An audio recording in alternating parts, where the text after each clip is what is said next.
Hace poco estuve en un evento excelente en la arquidiócesis de Houston, de Galveston, Houston, en Texas, invitado por mi amigo Eduardo Lalo Salazar, para un diplomado llamado Mater Dei, hermoso nombre, y donde realmente me sentí sumergido en un ambiente de fraternidad hispana y de auténtica revolución en gestación, ¿no? de estas fuerzas vivas de la iglesia hispanohablante, que está llamada, y que ojalá seamos capaces de cumplir con este requisito, que está llamada a transformar esta nación, que está llamada a transformar este país, los Estados Unidos, y crear una nueva ola de revolución de la fe, ¿no? Pero cuando estaba hablando en este diplomado, me referí específicamente al hecho de que yo era un juanpablista, ¿no? Es decir, un discípulo del Papa San Juan Pablo II. Y le tengo una veneración enorme al Papa de mi infancia y de mi adolescencia, San Pablo VI, y por supuesto al Benedicto XVI y al Papa Francisco, y a quien sea el Papa reinante, siempre va a tener mi lealtad, mi amor, mi admiración y mi espíritu de servicio. Pero Juan Pablo II fue el que marcó mi conversión y mi etapa de crecimiento, de discernimiento vocacional, de entrega en la fe, ¿no? Y saliendo del auditorio donde había dado esta conferencia, y había hecho este comentario al margen, ¿no? Un par de personas me dijeron: yo también soy juanpablista hasta el hueso, hasta el tuétano, no soy también juanpablista. Pero una persona me preguntó: Alejandro, ¿por qué dices que eres juanpablista? O sea, digamos, de todo lo que ha hecho el Papa Juan Pablo II, ¿qué es con lo que te identificas? Y es una pregunta dificilísima. O sea, con eso debería escribir un libro o comenzar pues una serie de conferencias, para ser sincero, ¿no? Pero fue una pregunta inteligente, me hizo pensar mucho. Y yo le dije: mira, simplemente fue el Papa que cubrió toda mi etapa de crecimiento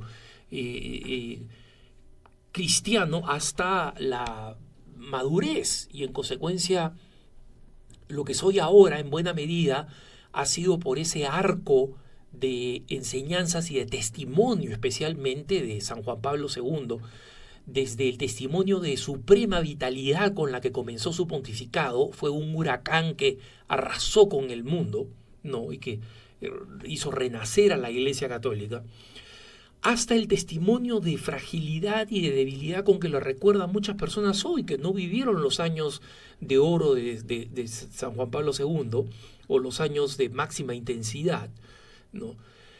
Y que simplemente lo recuerdan, como me dicen algunas personas con las que converso, que yo lo recuerdo simplemente ancianito y muy frágil, muy frágil, y con dificultad para hablar, etcétera, diciendo este ejemplo de sufrimiento y de sacrificio, de cómo ya podría haber dicho: ¿sabes qué? Acá acabó el pontificado. Y sin embargo persistió y perseveró hasta darse lo último en este esfuerzo, ¿no? Pero sinceramente me quedé pensando en esta pregunta de qué era lo que más me impactaba de San Juan Pablo II, y les puedo decir que sigo en duda de poder responder a esta pregunta con cuál sería el gran tema, ¿no? Podría decir desde la frase de su escudo de armas, totus tuus, ¿no?, a la Virgen Santísima, o su constante lema: no tengáis miedo.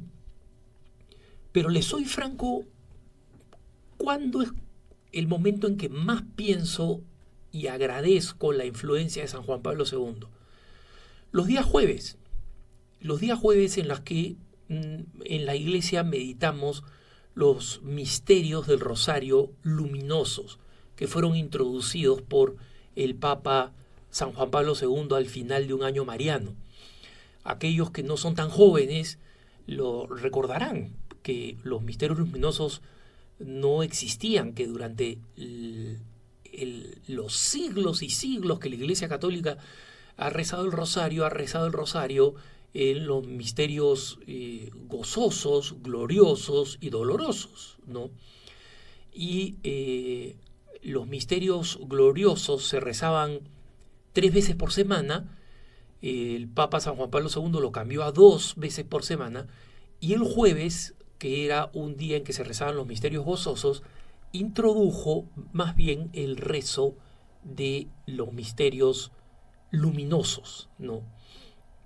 Y los misterios luminosos siempre me han fascinado. Tengo una cierta debilidad por rezar los misterios luminosos. Y acá doy simplemente una opinión de sensibilidad espiritual. No es ningún comentario sobre la superioridad de algún misterio sobre otro. No, acá cada uno tiene sus propios gustos. Gracias a la profunda flexibilidad de nuestra Santa Madre Iglesia tenemos tantas devociones y podemos tener tantas preferencias y tantos gustos, ¿no?, sobre las distintas formas de rezar y sobre los distintos misterios del rosario, ¿no?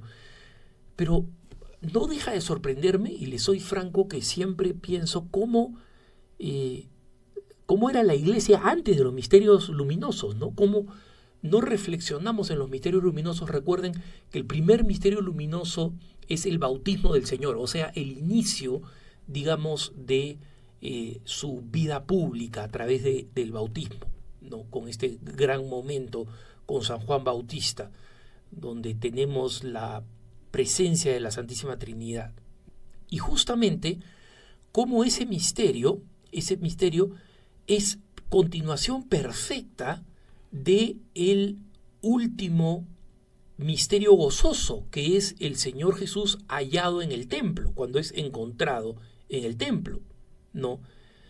Entonces, es sorprendente cómo San Juan Pablo II, cuando nos entrega los misterios luminosos, empalma perfectamente y nos da estos 5 misterios que encajan perfectamente con la vida pública de Jesús, con los grandes acontecimientos de su vida pública, ¿no?, comenzando, digamos, con el bautismo, y el último de los misterios luminosos, que es la instauración de la Eucaristía, es decir, la última cena, nos deja precisamente en la puerta, el último misterio luminoso, en la puerta del primer misterio doloroso, porque como sabemos el primer misterio doloroso es el Señor Jesús en el huerto de Getsemaní, ¿no? ¿Se dan cuenta cómo ha encajado perfectamente entre los misterios del rosario estos misterios luminosos que nos hacen meditar precisamente sobre la vida de Jesús? Y el tercer misterio luminoso, que es el anuncio del reino, es como un pico que nos alienta, no sé si decir, incluso nos azuza, ¿no? Nos alienta profundamente, nos manda, nos lanza a hacer lo mismo nosotros, a anunciar el reino.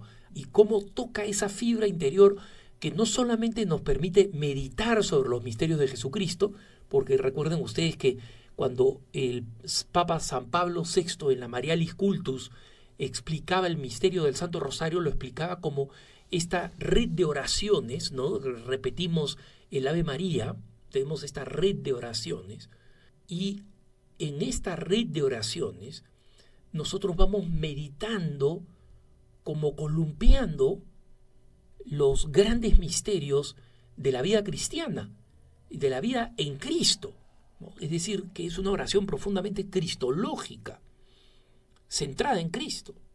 Y me parece asombroso cómo este misterio del anuncio del reino es un misterio que es una expresión de lo que vivió San Juan Pablo II. Este tercer misterio, el misterio que está al centro de los misterios luminosos, son una expresión de lo que vivió San Juan Pablo II, ¿no? Fue a todos los rincones del mundo, llegó a todos los lugares. A mí me parece increíble llegar a la ciudad de Phoenix, en Arizona, y ver que allí estuvo el Papa visitando, llegar a la ciudad de Des Moines, Iowa, y ver que el Papa San Juan Pablo II la visitó, llegar a San Antonio, Texas. Estoy hablando de ciudades que no están en el centro del mapa, la misma que yo vivo, Denver, ¿no? Que, bueno, geográficamente está muy cerca del centro geográfico de los Estados Unidos, pero que no estaban en el mapa de las ciudades importantes que había que visitar. Y llego a todos estos distintos lugares. Tuve la gracia este año de estar en Santa Cruz de la Sierra y ver ahí que se recuerda también, es decir, por donde voy, se recuerda esta visita memorable de San Juan Pablo II, ¿no? Junto con las visitas posteriores que ha hecho el Papa Francisco, pero ciertamente San Juan Pablo II tenía la ventaja de la juventud, ¿no? Y de haber podido viajar tanto durante una época extendida en la que él tenía una salud excepcional y una resistencia tremendas. Me acuerdo que al final de cada una de las jornadas que me tocaban a mí cubrir ahí en 1988, en su segunda visita al Perú, cómo yo terminaba el día fatigado y era jovencísimo, el Papa no lo era, y yo era uno más de los que estaba trabajando cuando el Papa era el que se estaba soplando todo el peso del horario y de la fatiga de ir, moverse de un lado al otro, ir a la nunciatura, etcétera, ¿no? Entonces, si de alguna manera puedo compartir para las generaciones más jóvenes especialmente, ¿qué es lo que hace que yo recuerde a San Juan Pablo II tanto afecto y tanta gratitud? O sea, realmente la gratitud, agradecimiento por lo que hizo por la iglesia y por lo que hizo por mí, por su testimonio. Esto todo se concentra en estos 5 misterios luminosos que él introdujo en el rezo del Santo Rosario en la Iglesia Universal, ¿no? Y sigue siendo un momento en el que pido a la Santísima Virgen María que me lleve al cielo, pido por la intercesión de San Juan Pablo II por toda la Iglesia, y pido que cuando el Señor me conceda la gracia de poder ir al cielo, yo lo pueda abrazar a San Juan Pablo II y agradecer por todo lo que ha hecho. Que tengas un buen día.